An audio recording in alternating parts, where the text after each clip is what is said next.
confirmed in the quarterfinals after they've just beat Canada 3-0 in Houston, Morocco. Moving on to this point of the competition for the second consecutive time in history on the horizon. It's either going to be France or Paraguay that awaits for them in the final 8 of the World Cup. So they are rocking and rolling. They finished second place in Group C, and now they're the first CAF team to advance to the quarterfinals. It's their first time as well, by the way, scoring in 6 straight World Cup matches. They made it look comfortable in the end, despite it being scoreless at half-time. Good to have you with us, everybody. Welcome along. I'm Poppy Miller, alongside Nigel Reo-Coker, Marco Messina, and Troy Deeney. Happy 4th of July as well, everybody. 250 as well, though. 250. What, the birthday? Anniversary. Yeah. 250. Happy 250. Happy birthday, America. Yeah, there you go. A big one. Bit more enthusiasm. You're American. I did. I said, happy 4th of July, everybody. Look at Troy that was the sulking English in the corner. in you still. I need a bit more enthusiasm for you. Are you a citizen? How am I sulking? Yes, I am. You're American? I'm an American citizen. How am I sulking? Life's great. You don't seem too happy. Yeah, I've got a passport. Nigel's got a green card. Troy, what's your situation with America? Swam over.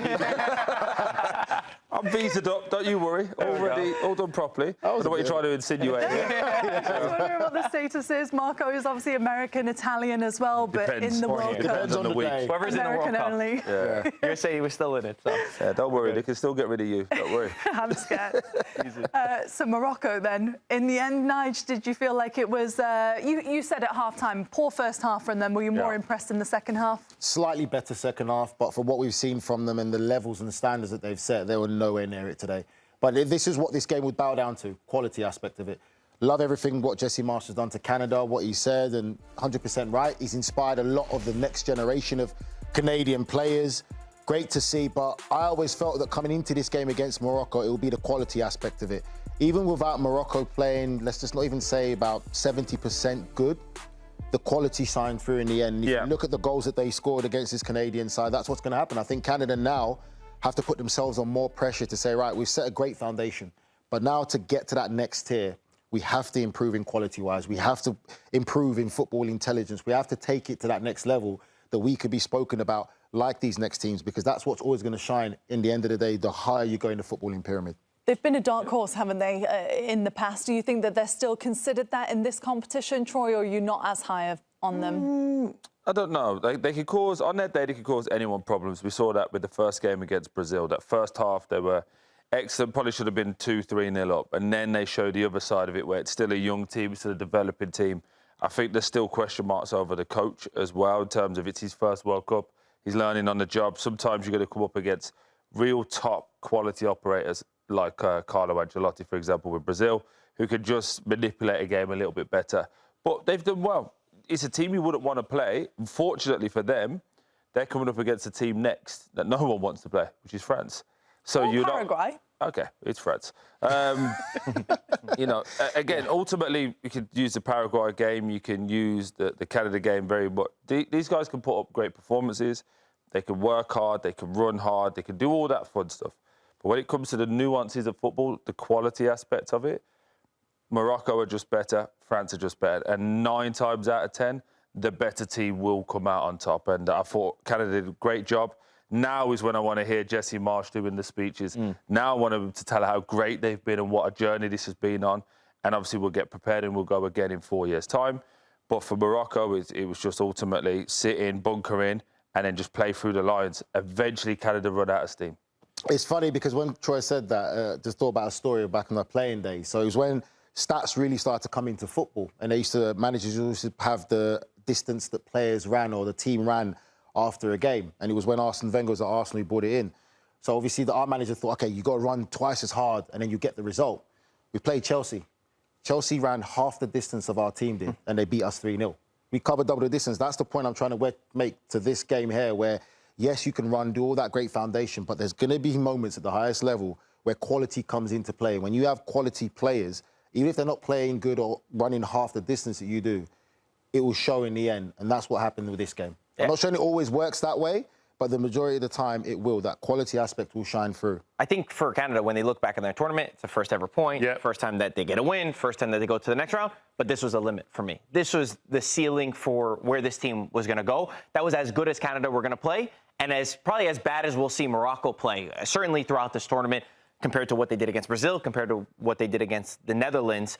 So yes, they have a good place that they're going. They're all bought in. Everything is behind Jesse Marsch. He renewed his contract right before. He's going to stay until the 2030 World Cup. But they need to improve technically, the technical quality, the way that they move the ball.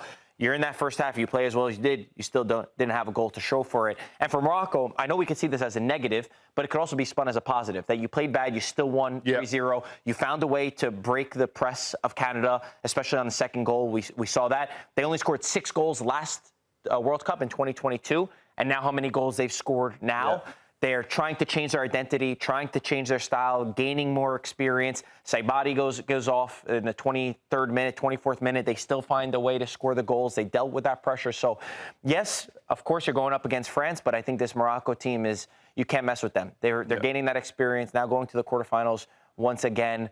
So as bad as they were, I think they could take a lot of positives away. Just on the Canada aspect of what you just touched on there, obviously Jesse Marsch is locked in. They've done all of these wonderful things in terms of, as we said, first win, first time we get through qualification, first time winning knockout game. They've done all these great things. Every time they've come up against, I'm going to say a decent team, they've struggled. Yeah. Bosnia got a draw against them, which Canada probably should have won. Bosnia can stay in games, but no, that's fine. Switzerland, they lost. Today, they lost. So while there is this element of, like, they're great and they've done well and well done, you've got this far, there's another element of it where Jesse Marsch needs to learn as a coach as well. And I know he's not going to take any advice from me, but hopefully somebody around him hears this. But you can't go into the same game and just be going, right, we're going to run, we're going to run, we're going to run. At a certain point, you have to go, OK, we've got to control the game, because they don't control games. Grella alluded to this from Grella's time of being with him as well. I don't know, what was that, 5-10 years ago when they were together?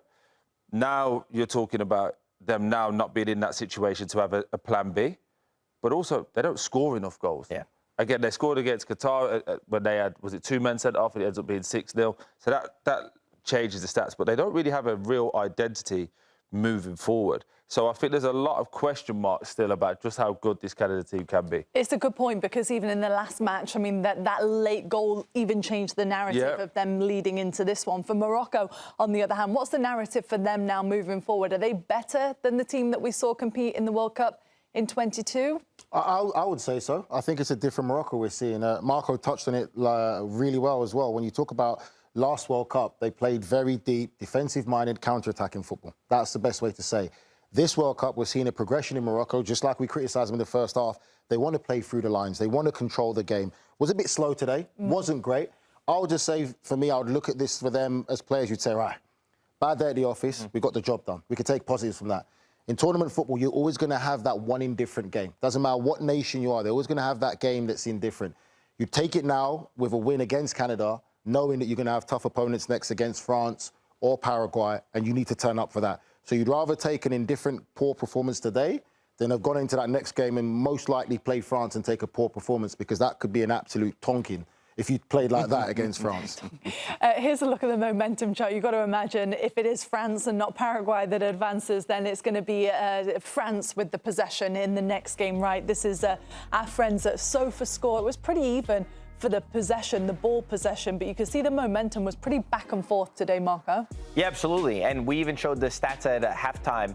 I believe Canada had 23% possession or 30% possession, and Morocco didn't do well, but they knew how to break. And I go back to that second goal. It's the counterattack that they had, where they understand that Canada wants to press them man-to-man. They're going to be high up on the pitch, and once you have those balls that could break the line, that's where you start getting the danger. And I think even Amrabat coming into the midfield helped control the midfield a little bit more. They were breaking the lines. They were really smart. You have to be adaptable. You have to be able to adapt to your opponent and tactically get it correct. And I think you can make that argument for Canada, but you could also make it tonight for Morocco that they had to adapt to what Canada were able to do. And even through a poor performance, you're still winning 3-0, and you manage the moments a lot better without a lot of key players who had to go off. I don't know what you think, Troy, but looking at those possessions lost, those numbers are absolutely ridiculous. You can't have that amount of possession turnover at this level. That was going to be the point I was going to get into. Look, dress it up for what it is, right? 151 turnovers. Do that against France. I dare you. You can't turn the ball over that much. And again, for as much as we're talking about Canada and what they need to do to improve, there's been so much talk about Bouadi, the midfielder. The manager keeps taking him out. after 60 minutes. Now, whether he's saying you're young, it's an easier sub, but one thing I'm starting to see, for all the talent that this kid clearly has, and he will grow on to be an unbelievable football player, there's little nuances of the game that you need to understand and recognise, OK, we keep turning the ball over a lot. For the next 2 or 3 minutes, I'm going to drop a little bit deeper, I'm going to play. Amrabat comes straight into the pitch, understands the pitch geography and goes, well, if everyone's up against each other there, they're close enough to mark me, so I'm going to back off. He backed off 5-6 yards, got the ball, played one forward pass, broke the whole Canada press. Now Morocco are in on that back line. Just in 2 minutes of being on the field, he was just able to go, OK, I can assess where I am, and that comes with age. And I just wonder whether Morocco have that youthfulness going against them at this moment in time, that they can't manage moments, manage the game. Go back to the Brazil game, they're ahead. They should be really putting their foot on the gas. They miss chance after chance after chance. Brazil get back into it. Now it looks like Morocco actually are hanging on. So I just wonder, when do they learn these experiences? Nigel, you're a midfielder. You tell me, because you was younger, obviously, being captain and stuff. But then there would have been a moment in your career where it's like, OK, I get it now. It's kind of getting the balance right, just to add to what you're saying now. I think that for me, it's more of the manager. If he can get the balance right of the team, because he's got experience and he's got youth there, he needs to find the right starting lineup that's got the right balance of experience where, like you said, you shouldn't have to bring on Amrabat now to slow the game down. If Amrabat's there now next to Bouhaddi and they're playing well, then Amrabat can be the senior player, can say, all right, now I'm going to put my foot on it, you go further up. So that's what it is. You've got to get the balance right of the team that he has, and that's something that the manager hasn't quite got yesterday. Maybe he might be overreacting over this one performance, but we do know they have to improve tremendously because of who they're going to play next. Here's a look at the ratings from SofaScore as well. Troy, get ready, everybody. I mean, what are we doing? Why? Come on, don't just be mad just to be bad. No, Al-Khadous was terrible, but somehow he's 6.4. So that was good. Obviously, he came off. Amrabat, who we just said, was brilliant when he came into the pitch, but apparently Bouhaddi, who, according to SofaScore, was good, came off. So I don't understand it all personally, but yeah, fair is fair. And Amrabat, who we were just talking about, 6.1. 6.1, that's what I mean. I don't understand anymore. Mazraoui was great. Yeah. 7.9. They all did all right. It was a solid performance. Diaz, again, for me, it's questionable. He's there, big butt. He gets that assist towards the end there. I think it was the second goal. Yeah. And the way that the numbers are skewed, if you score, you get assist. And like, no one on that pitch was a 9.1. Like, no one. So, 151 turnovers. Well, he did get 2 goals. I know, but that's what I'm saying. He gets 2 goals, so it adds to his stats, right? But a 9.1 performance as well was a little bit concerning. A 9.1 performance for you when you watch that? No, but for the stats, goals change game. Because of it, the goals, he's got 2 massive goals in a game. Which you can understand why that boosts the I can understand the 9.1. Yeah. Don't tell Troy that. I can understand. I thought stats were meant to cut through the emotional noise and just go. That's I'm sure you wouldn't mind if you scored a hat-trick and didn't do much else in the game and you got a 10 rating. No, believe it or not, it used to annoy me. I used to have friends that were very, very. I remember playing Aston Villa. We scored 2. I scored 2. We won 2-0 or 3-0. I can't remember what it was. We beat them anyway. My friend, as soon as I came upstairs, was like, "You were terrible." I have people around me are very, very honest. So I would never come in after a game going, I scored 2, I was great. I'd always fixate on what I needed to do better. What was your reply when you said you were terrible? Because I know you said something. Yeah, it's like, where we going for a drink? I don't care. That's tomorrow's problems. But genuinely, that's what the people I keep around me. You've met some of my friends. They're very, very, very honest people. We just call it as it is. So. I thought your reply would have been, well, my bonus doesn't sound terrible. That's what Troy would have said. It's not always about money, Nigel, but it is always about money.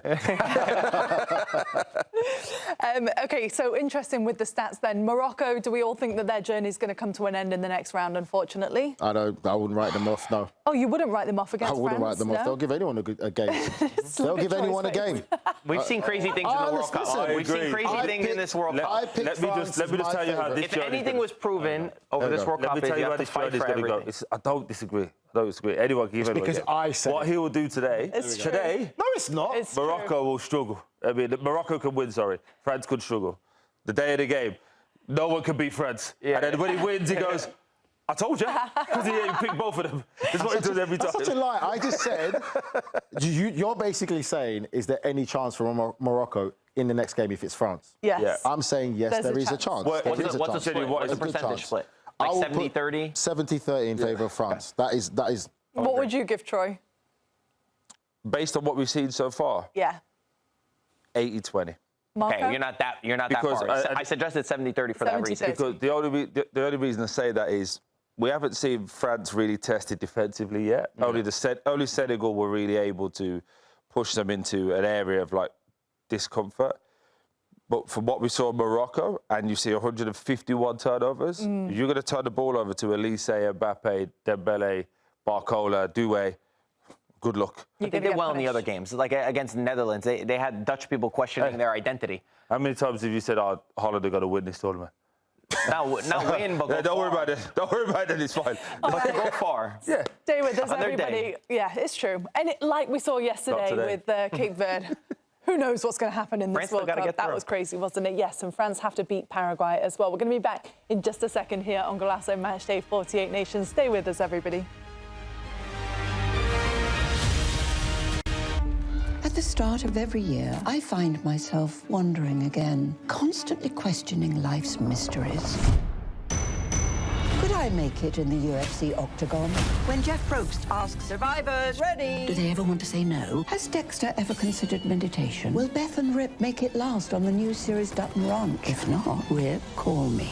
Stream new series and returning favorites, plus huge events. It's going to be the biggest year yet. Welcome to the Running Man. The rules are simple. Survive 30 days. But the entire nation is hunting you down. The grand prize, $1 billion. Win this game. Change your family's life forever. Hunt him down! People will sell you out in a heartbeat. What is happening? Welcome to the Running Man. I'm back. I'm really back. Why am I here? I'm not dead, right? Disruption on this campus will not be tolerated. If I look crazy, it's because that's how I feel. I don't know how to live in two worlds. There are others. But they're not like us. We need to get out of here. Now.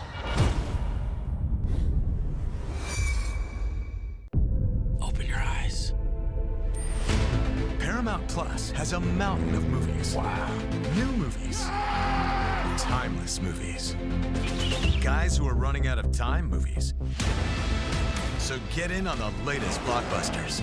Trust me. And relive the moments that get you every time. And that's all I have to say about that. A mountain of movies. Now streaming on Paramount Plus. This is European soccer's biggest stage. Written in the stars! What a difference she has made! The question is, can you handle it? Can you handle it? The crowd here feels electric. Stream every match of the UEFA Women's Champions League on Paramount Plus. I lost my dad and my aunt. What aren't you telling me? I'll never know what you've gone through, but I'm sure your dad will want you to be happy. I will not lose the company that my husband started. I want success. Get it for me. This business will bleed you dry. Dad, I'm playing on the house's money now. No, you're playing with the devil's money. What's the plan here? Gonna blow! Yeah, well, I'm just getting started. Landman. All episodes now streaming only on Paramount Plus.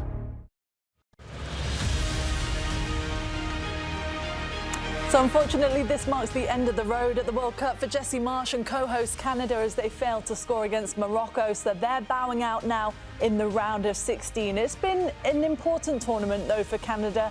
A tournament of firsts. Here's just a look at a recap of their notes. They won their first World Cup match.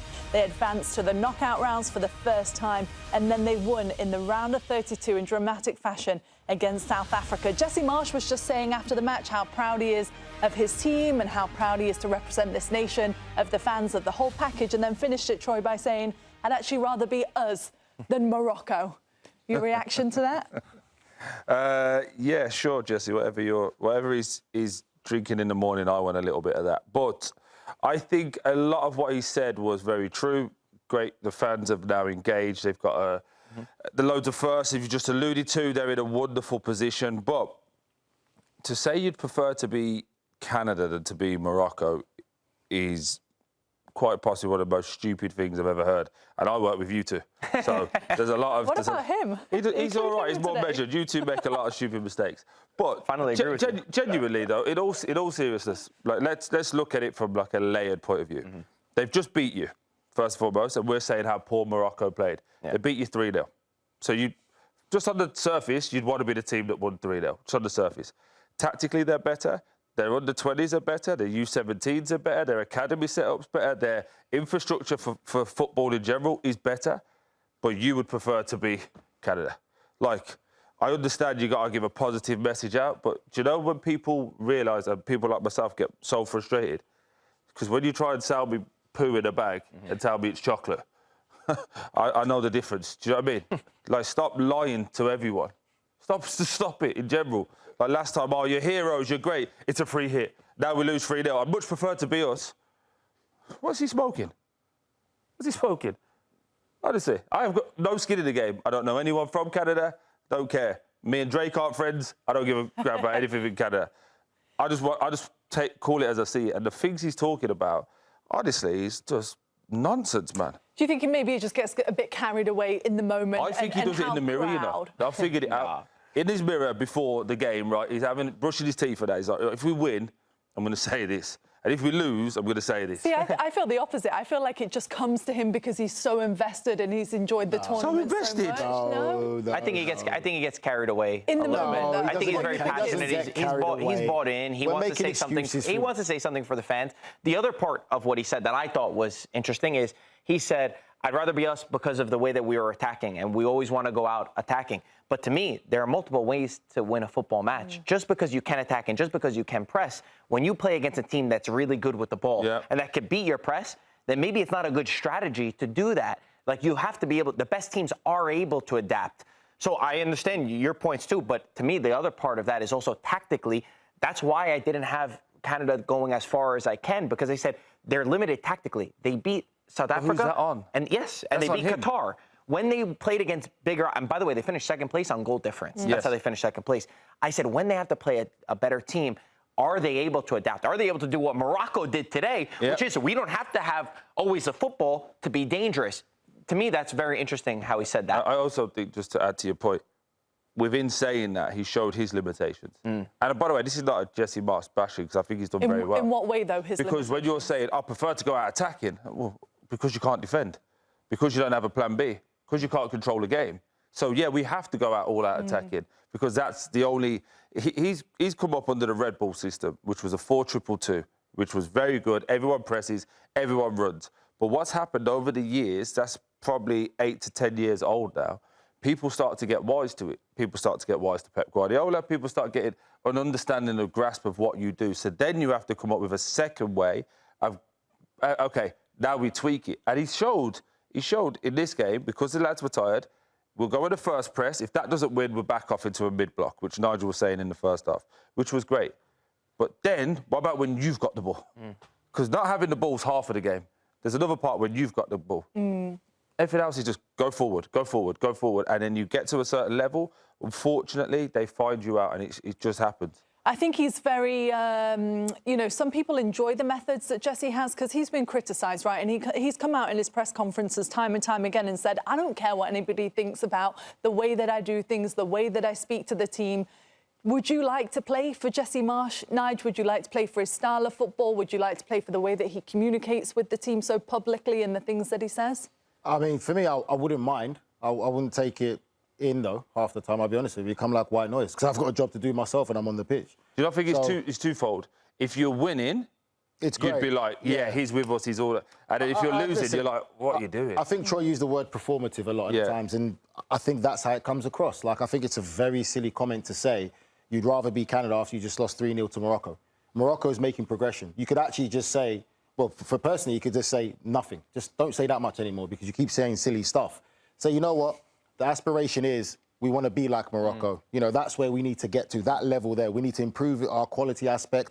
what we've done has been great. It's been historic. We've, done historic things in this World Cup, but we want to get to that next level. That's how you can leave it. Great, well done, this and that. But to say you'd rather be Canada than Morocco, who just beat you 3-0 and who are going into the next round, I think it's a stupid comment. I can't defend that. And sometimes you can say, oh, he gets in the moment. You're a manager. If you can't control your emotions in that moment, how do you expect the players that are supposed to be under your control and your guidance to control themselves on the football pitch? Because good leadership starts from you. I think as well, sometimes when things are written, maybe you think, OK, the context might be taken out. I think it's a different thing where you hear him, say certain things. We see it. We're an AI. We were watching. OK, let's talk about what's next for Canada, though, because the positives are it's an exciting project, isn't it, for Jesse Marsch? They've got loads to look forward to after a historic tournament, and it all starts with the CONCACAF Nations League, which comes around in September. It'll be here before we know it. Yeah, and they did well in Copa America. That was really the first time that we saw them start to develop and playing in high-pressure moments. And the best thing that they have going is that they know who they are. They have an identity. They have a plan.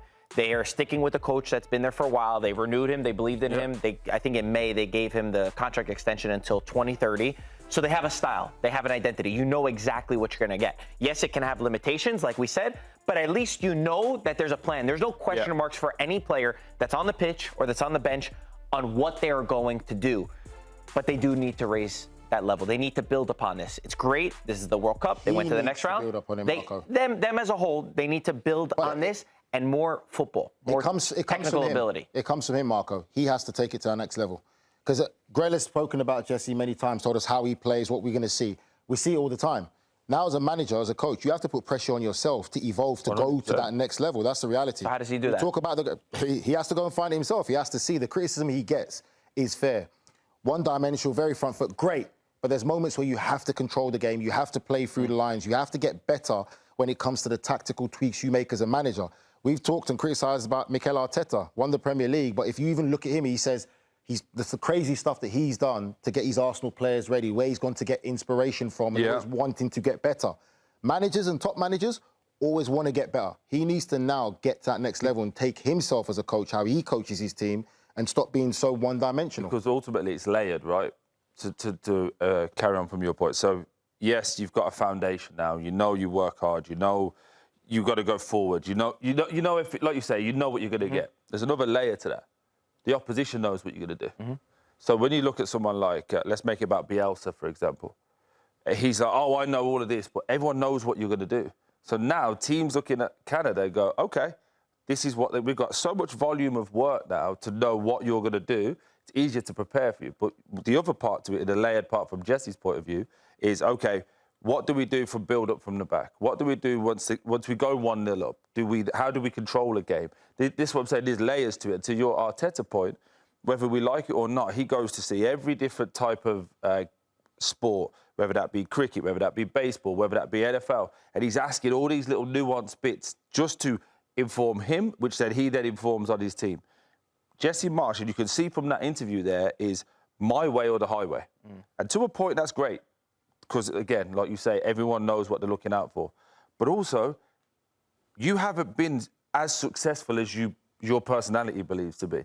So when you come up against these top managers and these players who are better than the players you've currently got, you can't always outwork them. There's a certain nuanced part to it.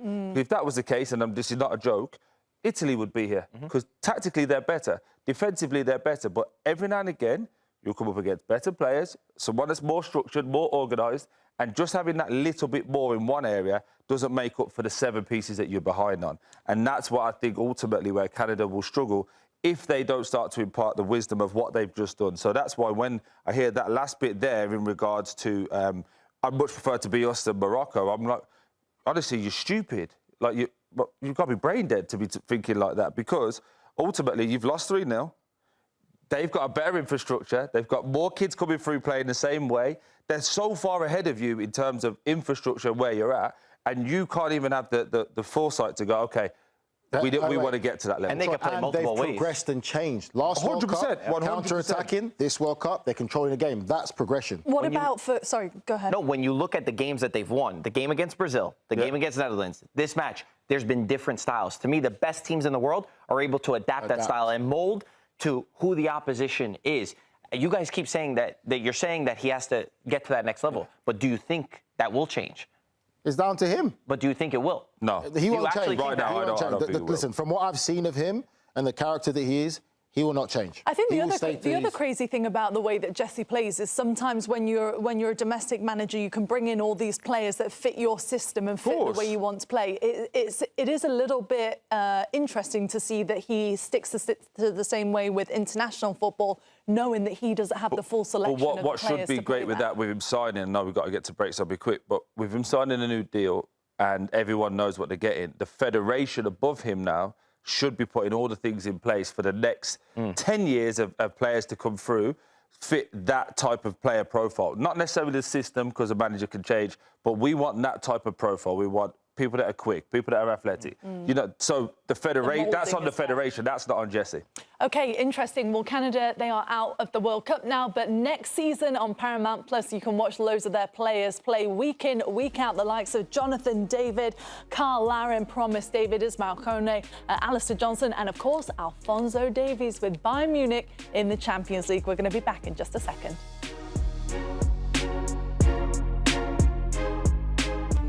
At the start of every year, I find myself wondering again, constantly questioning life's mysteries. Could I make it in the UFC octagon? When Jeff Probst asks survivors, ready? Do they ever want to say no? Has Dexter ever considered meditation? Will Beth and Rip make it last on the new series Dutton Ranch? If not, Rip, call me. Stream new series and returning favorites, plus huge events. It's going to be the biggest year yet. Welcome to the Running Man. The rules are simple. Survive 30 days, but the entire nation is hunting you down. The grand prize, $1 billion. Win this game. Change your family's life forever. Hunt him down! People will sell you out in a heartbeat. What is happening? Welcome to the Running Man. I'm back. I'm really back. Why am I here? I'm not dead, right? Disruption on this campus will not be tolerated. If I look crazy, it's because that's how I feel. I don't know how to live in two worlds. There are others. But they're not like us. We need to get out of here. Now.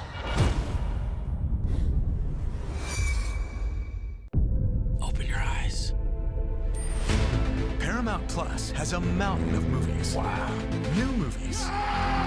Timeless movies. Guys who are running out of time movies. So get in on the latest blockbusters. Trust me. And relive the moments that get you every time. And that's all I have to say about that. A mountain of movies, now streaming on Paramount Plus. This is European soccer's biggest stage. Written in the stars! What a difference she has made! The question is, can you handle it? Tell me, can you handle it? The crowd here feels electric. Stream every match of the UEFA Women's Champions League on Paramount Plus. I lost my dad and my aunt. What aren't you telling me? I'll never know what you've gone through, but I'm sure your dad would want you to be happy. I will not lose the company that my husband started. I want success. Get it for me. This business will bleed you dry. Dad, I'm playing on the house's money now. No, you're playing with the devil's money. What's the plan here? Gonna blow! Yeah, well, I'm just getting started. Landman. All episodes now streaming only on Paramount Plus.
Well, yes, we might be in the middle of the World Cup, but guess what, everybody? It is just 50 days or so until the first weekend of the brand new season of Serie A. How excited are you, Marco? Finally. The World Cup is great, but once we got Serie A back, that's when it really starts. You Italian again. That's right. That's right. We got best of both worlds. Welcome back, Marco. Anytime. Okay, so we have seen some big moves in Serie A, haven't we, happen since the end of last season, and we're going to check in on the vibe meter to see how we all feel about several of these. Let's start with maybe one of the biggest ones in the managerial world. Ruben Amorim, the former Manchester United manager, will take over Max Allegri at with the Rossoneri until 2028. Where are the vibes for this one? It's actually you. This is your part, Nigel. This is yours. me. I couldn't remember which of the two. I'm just going to go with Is that where you're at? Yeah. Oh, really? Stubborn manager. Very, very stubborn. More stubborn than Allegri? No, Allegri has more of a history in Italian football, knows the league. I think Allegri managed to his style, yes, changed a few things, but this man is very stubborn, and I'm not sure if that's a good match, if my honest opinion. I'm just not sure. You could see it going either way then. I could see it going either way. Where are you? Yeah, I'm higher. I'm actually hyped. And the reason I'm hyped is because I think the Man United situation shapes a manager as well, right? Because he could have very easily just talk about, what was it, 10, 14 million pounds just as a retirement. All right, go chill, go back to Portugal. He takes on a massive job, and it's a huge job, AC Milan. Not only with the profile, but also the meltdown the back end of last year. They were in the title race when you guys went there, and then where did they finish? Fifth, now in the Europa League. Yeah, Europa League. An old school manager who was very deliberate in his way. Now everyone wants that changed. You've also got a striker, which they haven't had for a very long time. And also, again, respectfully, you're offloading a load of the dead wood, the Rafael Leaos and people of that at this Not yet. But not yet. No, but that's what you try to offload him. He said he doesn't want to play for you. Yeah. So, not jumping the gun here by saying anything that he didn't say. I think it's such an amazing project. And I think Italian football, because Cesc Fabregas was so good last year, is now starting to shift, dare I say, to the new version of Italian football, which still be defensively solid, but actually we're going to see more attacking, and I think this guy does that. I think that's the biggest thing, isn't it, that fans are hoping for, even though they're playing in the Europa League this season, that they're going to see more exciting football, which you will see with... I agree with the philosophy. My thing is, we've seen them make so many different changes over the last 2 years alone, right? They went from Pioli to Fonseca, to Conceição, to Allegri, and now to Amorim. They also made huge changes. Part of the story about Milan is not just the coach. Directors, CEOs, scouts, they promoted from within. They've changed. Cardinale came in and he changed everything. He's put his stamp on it. It's, does he get the backing? Does he get the players who he wants? Which so far, they're saying Mario Gil is going to be there. Gonzalo Ramos is going to be there. Do they buy into that? How much time? They're spending a lot more money than we've seen Milan spend in the past. Sorry to interrupt you. I think the big thing with him, though, if you look at the Man United type, it was about having control of the dressing room. So if you look, he got rid of Rashford, he got rid of Garnacho. A lot of his time at Man United was getting rid of people that weren't on board. I think one thing that I know, working obviously with Gino Pozzo, Udine manager, is they want the manager to manage the team, and everyone is scared of ownership. So if the ownership and the manager are aligned, the player should fall into line, which should then actually get him to just do the coaching, which is what we haven't seen. But you need to be fully bought in, because again, then you're buying players for one coach, which we've already seen, and then you end up sacking coach after 6 months, and then you already spent a lot of money. So you need to be fully bought into the project. That's my only thing. But I do agree that direction-wise, it would be better. I hope he learned from his time at Man United. The communication-wise, but also the stubbornness of he didn't have the pieces for what he wanted, and then you see what Michael Carrick did coming in. He had the pieces. I can't take I can't take a manager serious that wants to play Bruno Fernandes in the deep 8 when we know he should be playing higher up the pitch. And he played him out of position. So for me, that's why I'm Everybody, clip that up, save it for me when Carrick messes it up next year. Let's talk about Gonzalo Ramos, then, one of his players that has been bought in, because this is a club record fee, 70 million plus euros from PSG. Obviously, this is a record as well for Milan, which shows the investment here. What are the vibes, Troy? Hyped.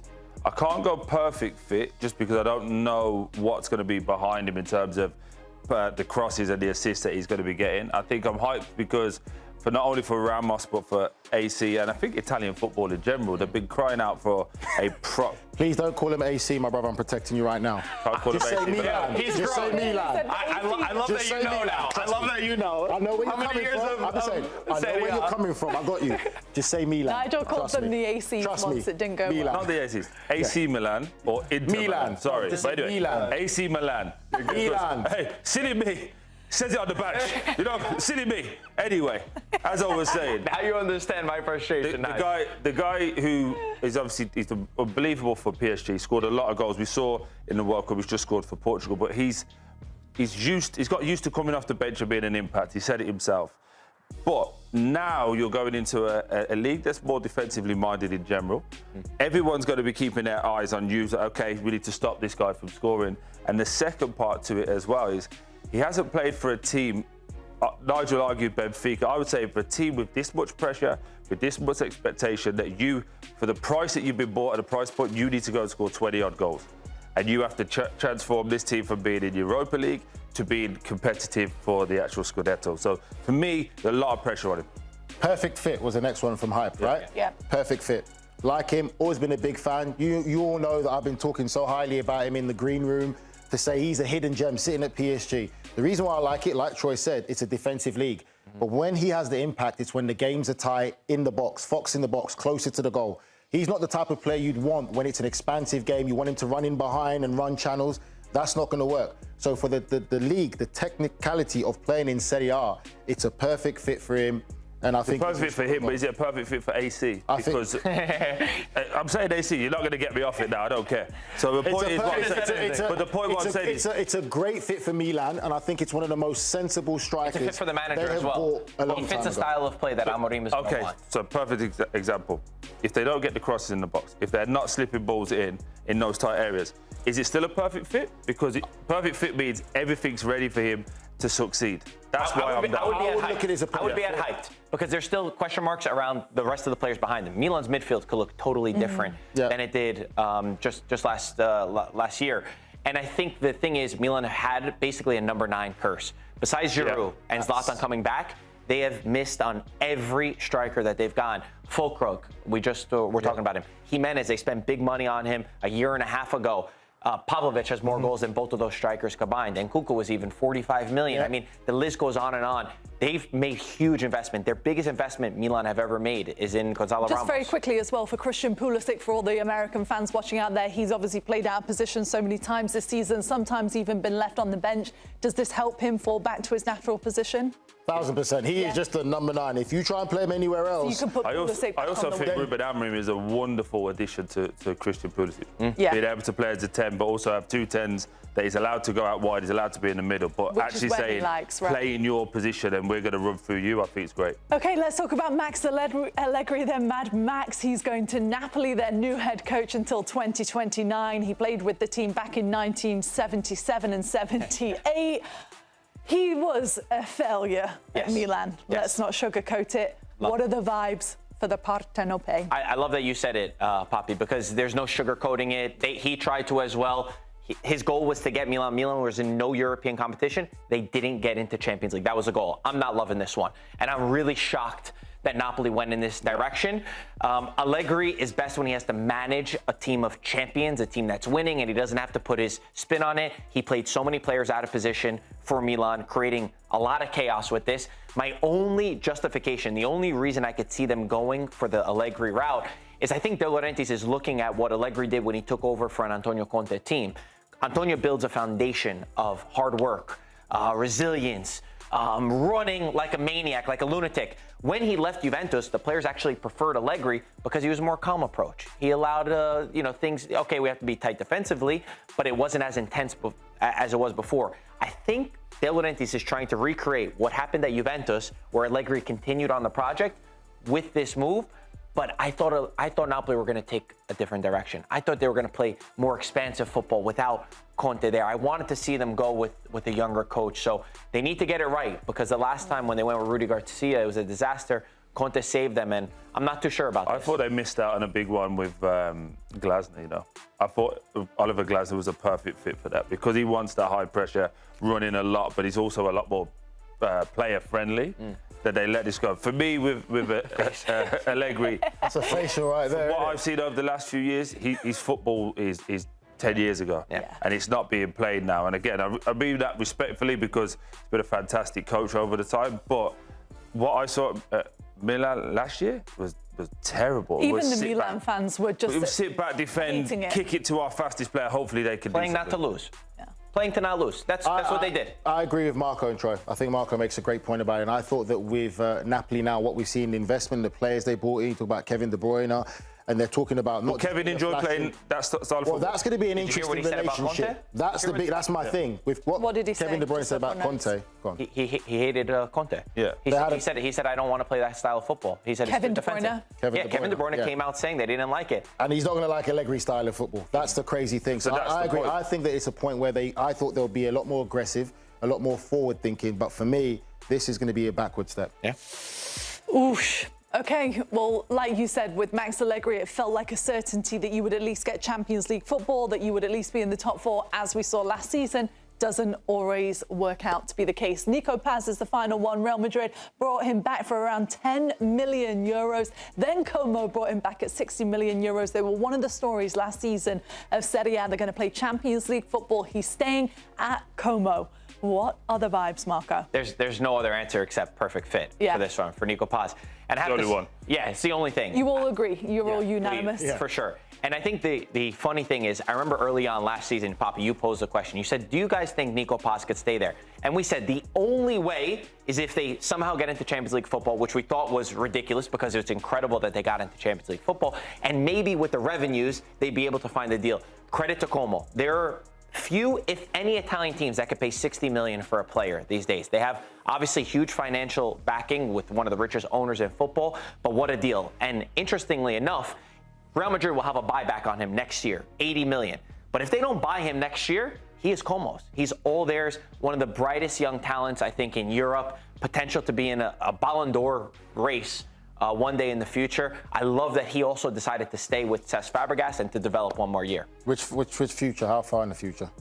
Next 5 years, I think he should be in that race. That's a big statement there, Marco. For me, this is a young lad that's actually thinking with common sense. You're pretty much king of Como. You're going to get to play regular football. You're going to continue to develop. Like Marco said, you've got Champions League football as well.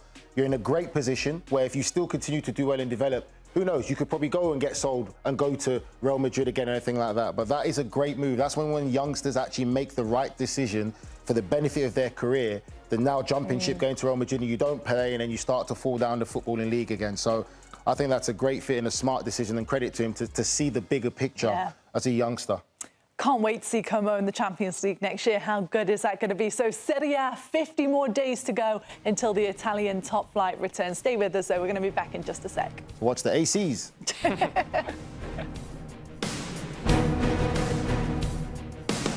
At the start of every year, I find myself wondering again, constantly questioning life's mysteries. Could I make it in the UFC octagon? When Jeff Probst asks survivors, ready? Do they ever want to say no? Has Dexter ever considered meditation? Will Beth and Rip make it last on the new series Dutton Ranch? If not, Rip, call me. Stream new series and returning favorites, plus huge events. It's going to be the biggest year yet. Welcome to the Running Man. The rules are simple. Survive 30 days. But the entire nation is hunting you down. The grand prize, $1 billion! Win this game. Change your family's life forever. Hunt him down! People will sell you out in a heartbeat. What is happening? Welcome to the Running Man. I'm back. I'm really back. Why am I here? I'm not dead, right? Disruption on this campus will not be tolerated. If I look crazy, it's because that's how I feel. I don't know how to live in two worlds. There are others. But they're not like us. We need to get out of here now.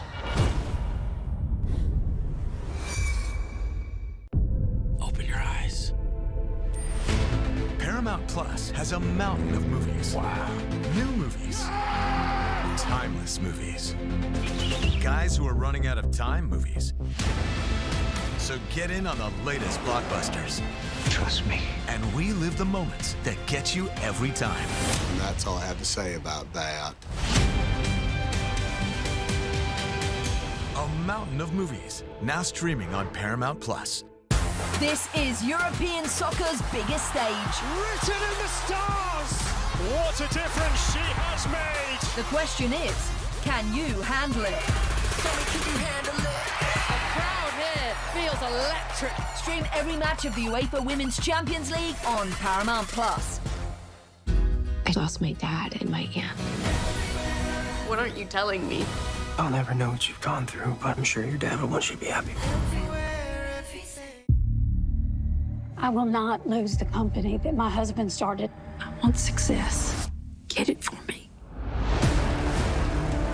This business will bleed you dry. Dad, I'm playing on the house's money now. No, you're playing with the devil's money. What's the plan here? Gotta blow! Yeah, well, I'm just getting started. Landman.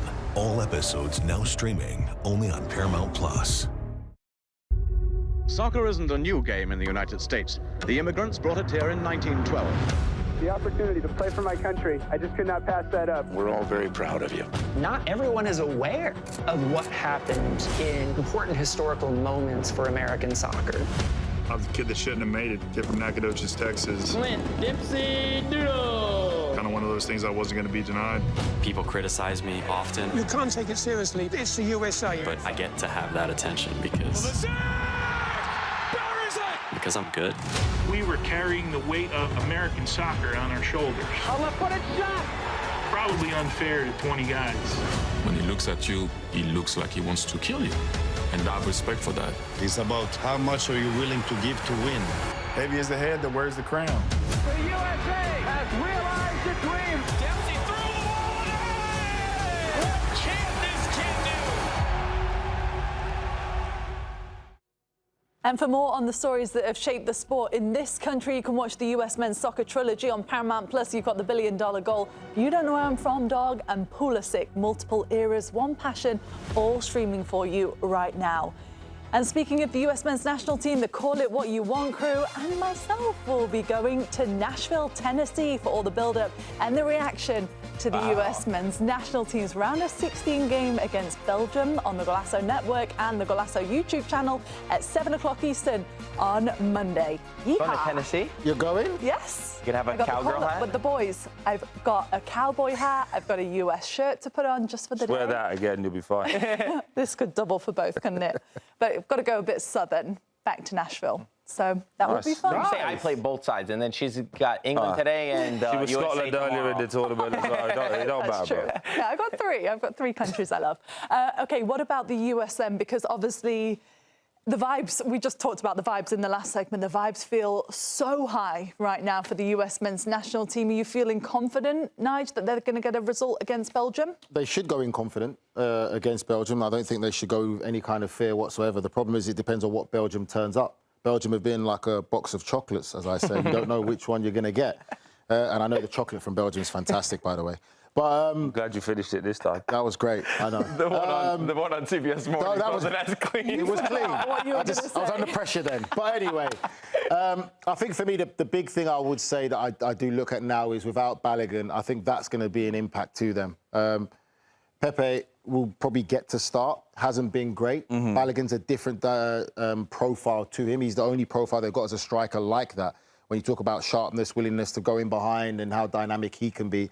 So that would be a big loss. But again, if Belgium's players turn up and if the manager actually picks the right team, it was going to be a tough game. Let's just speak about Balogun for a second, because obviously he is suspended because he got that red card, which was pretty controversial, wasn't it, in the last match? But it was kind of his reaction and how he's handled it that he's got a lot of credit for. This is what he said. There's a lot of people that are watching, inspiring boys and girls. You've got to show them the right way to handle things, even when you think it's unjust. I'm aware that the World Cup might be the first time for a lot of American viewers tuning in, and it's important to show people that whatever happens to you, good or bad, you've got to continue to be yourself.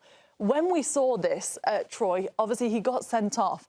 There was limited reaction, right, from him. We saw Christian Pulisic walk over, give him a hug. He kind of just took it in his stride and left. There was no chaos on the pitch. And after the match, a lot of people said, well, that's why the US handled the game so well in the way that they did. How impressed were you with the way that... In regards to him being, like, emotionless to it, I suppose? Yeah, and didn't kind of bring out this negative to it, I think it's more personality types, right? I think that's just his personality type anyway. I think you could do the same with the way that the Croatians handled that last-minute goal. They, while they were frustrated, they handled it in a dignified way, which then basically sent a message to their crowd, you got to handle it that way as well. And I think the same could be said with the US. I think sometimes, though, handling it great and handling it the way he can handle it is because he's had such a good World Cup so far. I think it's very easy to be more calm and level-headed, if that's your personality type, but also B, if you're in a good moment.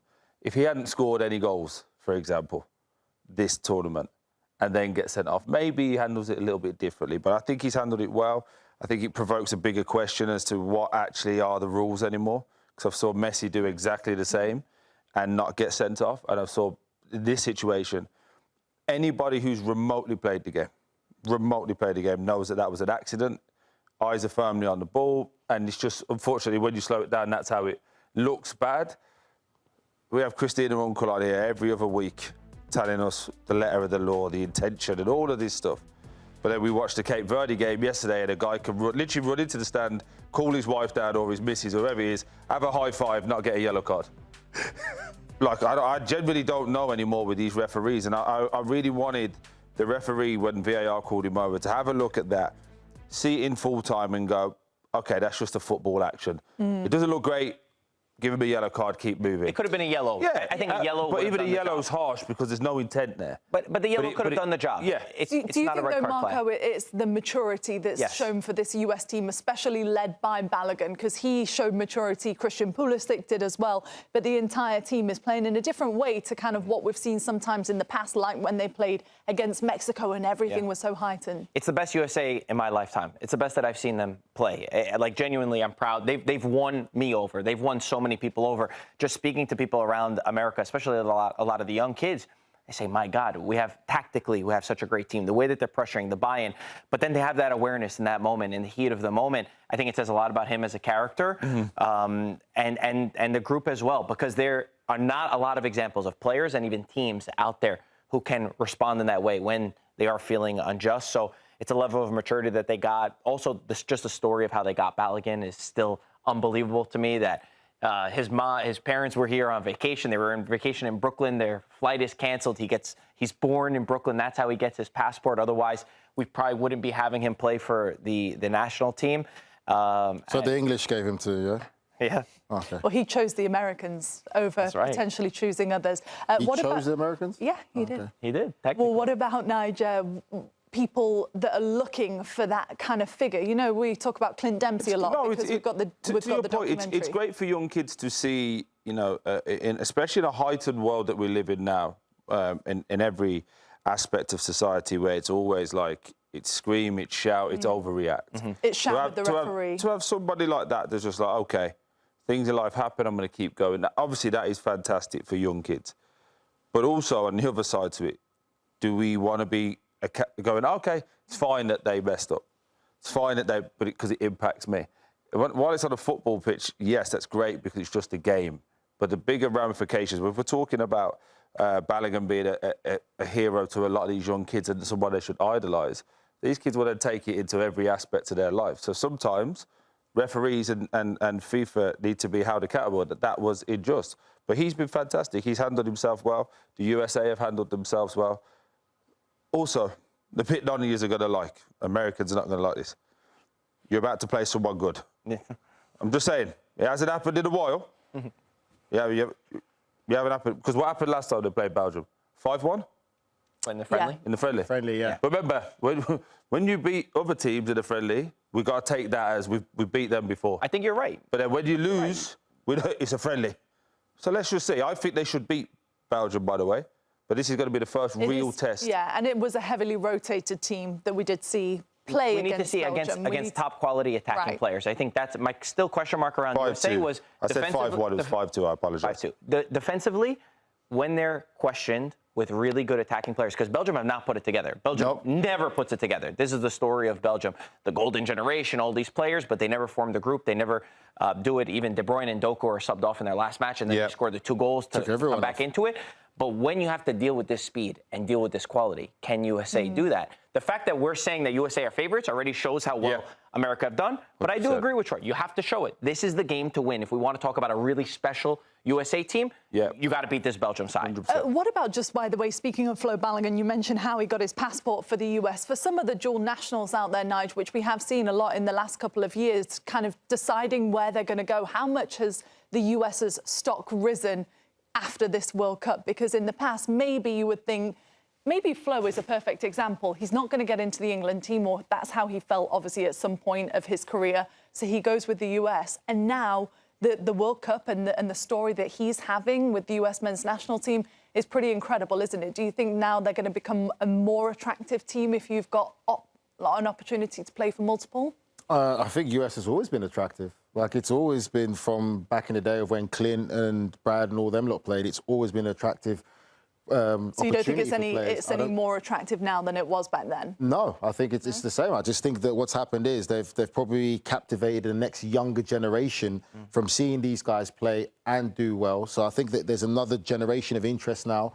Like I said, neighbours that I have, their kids play baseball and all types of stuff. And now because of the World Cup, they also want to have a kickabout with a ball because they're seeing the World Cup and they're seeing America do well. So for me, they're inspiring the next generation in ways they probably can't ever imagine. But playing for the US national team has always been attractive. It's just how they went about picking their squads, that maybe there was an element of too many players were too comfortable and didn't see it as a real privilege to put on the USA shirt. And now with Poch coming in and how he's shaking up with giving MLS players and picking so many different players, now it's become a wake-up call that it actually is a privilege to put the shirt on, and you can see in how they're performing. Just to Poppy's point, I think overall, seeing this World Cup, it will have that ripple effect. It's not just Balogun. Also Cabo Verde, their center back, has dual nationality. Bosnia, I believe 15 players, they leaned into the diaspora. 15 players were not born there, but they found a way to integrate them into their team. So I think you're going to see this from a whole. It's not just Balogun, but you will see this across national teams. I'll just say quick, if your nation does well and everything's done professionally, trust me, those players with dual nationalities will go and play for that nation. If it's run like an absolute crap show, they're not going. OK, so all good things for the US men's national team. We're going to see how they do, though, against Belgium. Just a reminder, the boys and I will be there for Call It What You Want live on the ground. We can't wait to be at the Publix Plaza at Jodis Park in Nashville, Tennessee, for all the build-up to the match and the reaction as well. We'll be back in just a second. At the start of every year, I find myself wondering again, constantly questioning life's mysteries. Could I make it in the UFC octagon? When Jeff Probst asks survivors, ready? Do they ever want to say no? Has Dexter ever considered meditation? Will Beth and Rip make it last on the new series Dutton Ranch? If not, Rip, call me. Stream new series and returning favorites, plus huge events. It's going to be the biggest year yet. Welcome to the Running Man. The rules are simple. Survive 30 days, but the entire nation is hunting you down. The grand prize, $1 billion! Win this game. Change your family's life forever. Hunt him down! People will sell you out in a heartbeat. What is happening? Welcome to the Running Man. I'm back. I'm really back. Why am I here? I'm not dead, right? Disruption on this campus will not be tolerated. If I look crazy, it's because that's how I feel. I don't know how to live in two worlds. There are others. But they're not like us. We need to get out of here now. Open your eyes. Paramount Plus has a mountain of movies. Wow. New movies. Timeless movies. Guys who are running out of time movies. So get in on the latest blockbusters.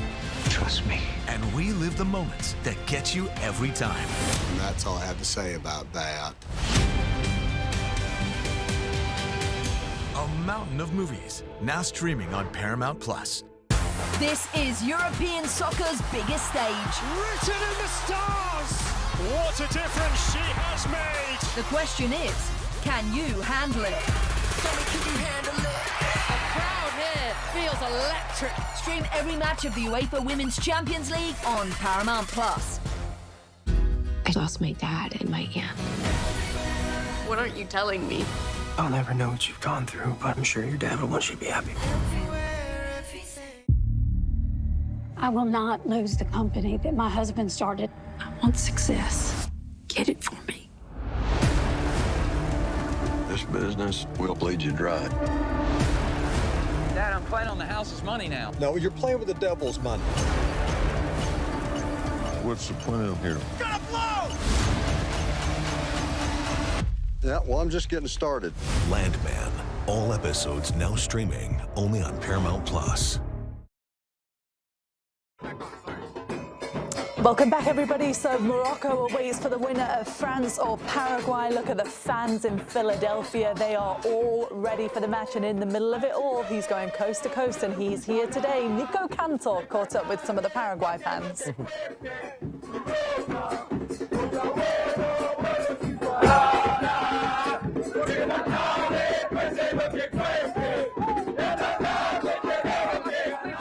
What does it mean that you're Paraguayan, right? Paraguayan roots, but you live in the United States.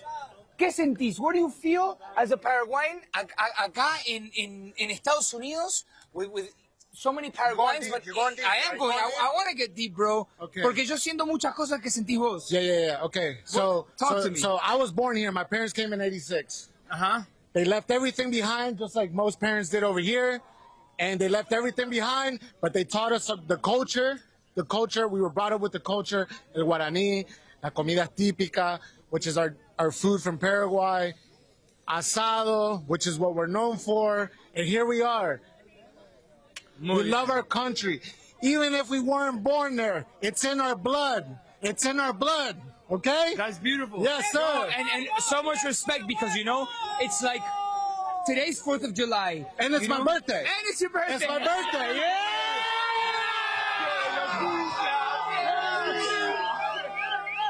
Oh, yeah. Loco, además, being here in the United States, you know, having the privilege that our parents searched for a better tomorrow in this country, but we're still able to celebrate our cultures. Yeah. Paraguay's playing in the World Cup. It's 4th of July. We're having vacío, chorizo, de todo. This is the greatest gift of life. This is what soccer does. Fútbol, okay? Nosotros decimos fútbol, but soccer for all the Americans, okay? This is what soccer does. It brings us together. Look at our people. Look at everybody.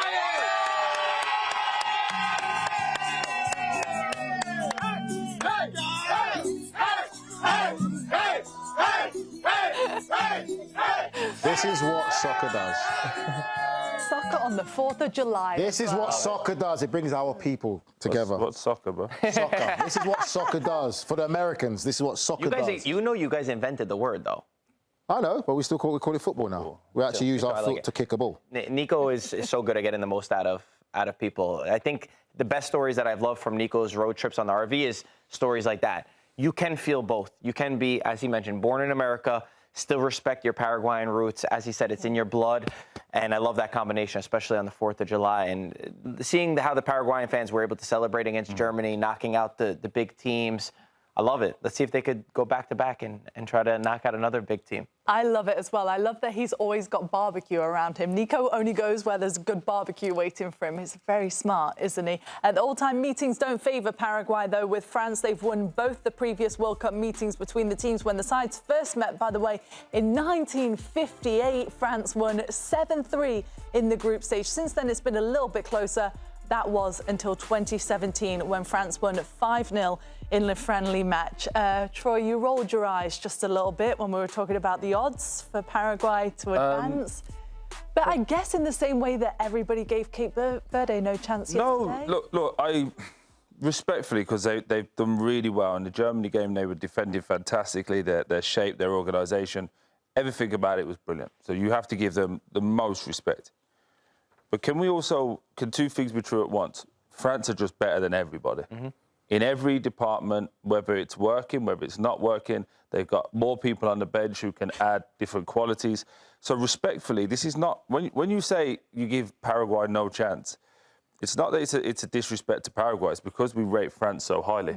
That's why the bookmakers have them so highly. And then when you look at all of the competition so far, they're the only team, even against Sweden, the first half wasn't great for them. They hit the post twice, they had one ruled out for offside, and they were dominating the ball, 75% possession. So when you then start to look and go, OK, that's them on a bad day. Second half, it clicks, they score, they break you down. But they could also bring in they could go in, I'm just going to look at the bench real quickly. Gusto, Tuchemeni, Marcus Thuram, Golo Kante, Zaya Emir, Doué, Mateta, Shirky. Am I going crazy? What about the lineup, by the way? We're going to have a look at that in a second. But this is why it's not a disrespect to Paraguay. You were brilliant. Germany, by the way, have sacked their manager and have got a whole new rebuild. Again. This French team, do you want me to take it, Nigel?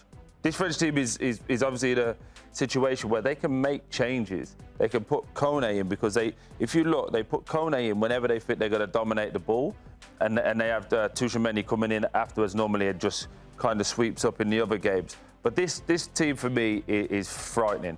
Right the way through the spine there's experience with Saliba, Upamecano, you've got Rabiot, you've got Kone, you've got Elise, Dembele, Barcola, and Mbappe. What are you expecting to do? How are you supposed to stop that? Yeah, I think for me, I'm glad you pointed out Kone, Troy, because I think he's been like a real standout player for France. Probably not someone a lot of people are aware about, plays his football at Roma, and he's a terrific midfielder with great potential, and the way he's taken to this national team, especially in a World Cup, has been like water off a duck's back. He's been sensational for them. All he's missing is the goals.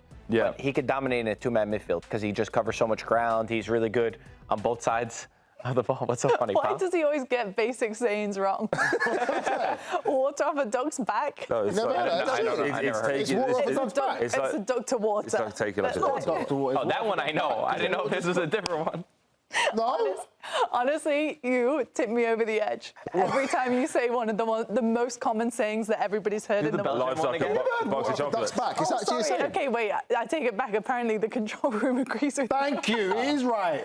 I thought it was a duck to water. No, I didn't want to say He's taking like a duck to water. You're right. I've heard that one before. Okay. Are we finished? Okay, yes. Are we done or are we finished? The Belgium chocolates one started me off and that one just finished me. Forrest Gump over here.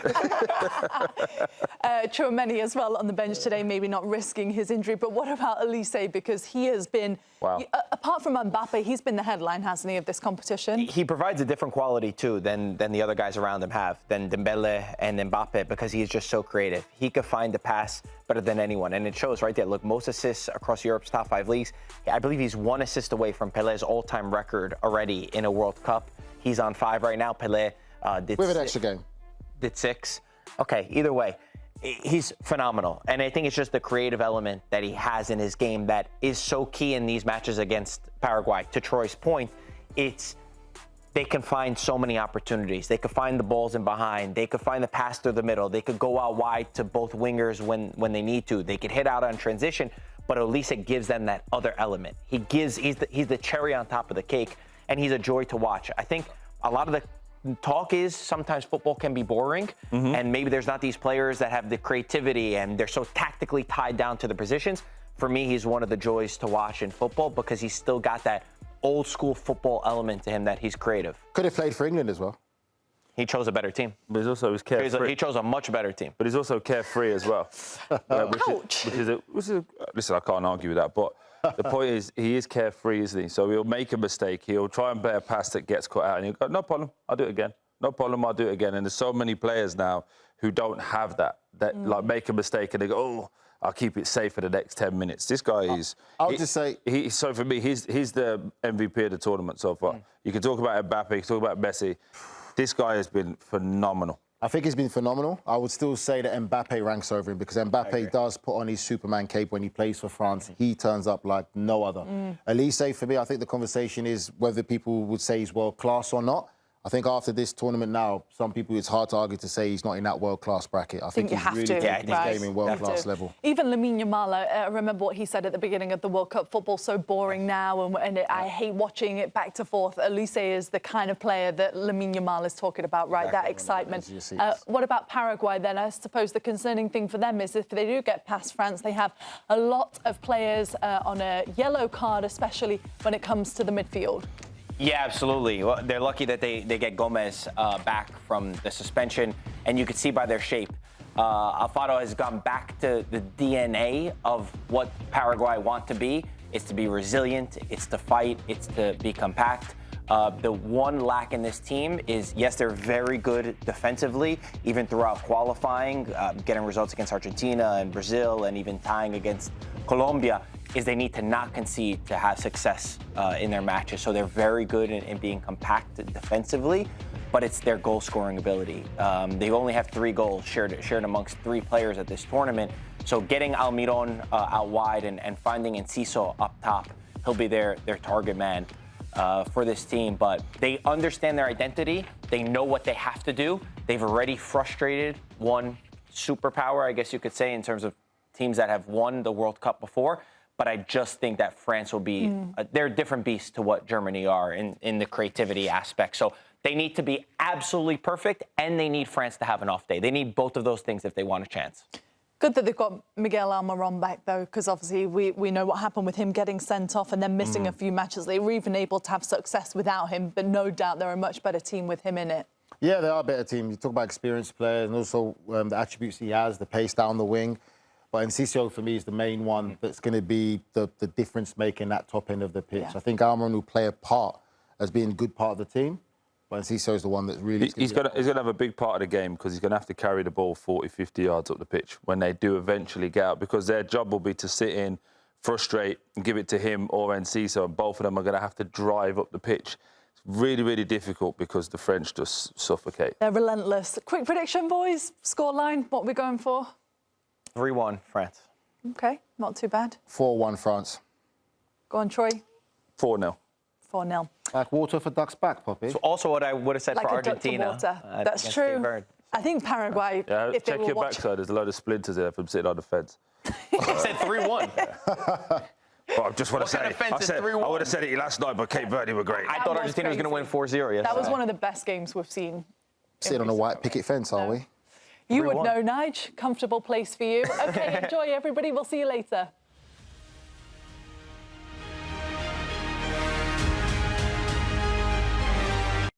At the start of every year, I find myself wondering again, constantly questioning life's mysteries.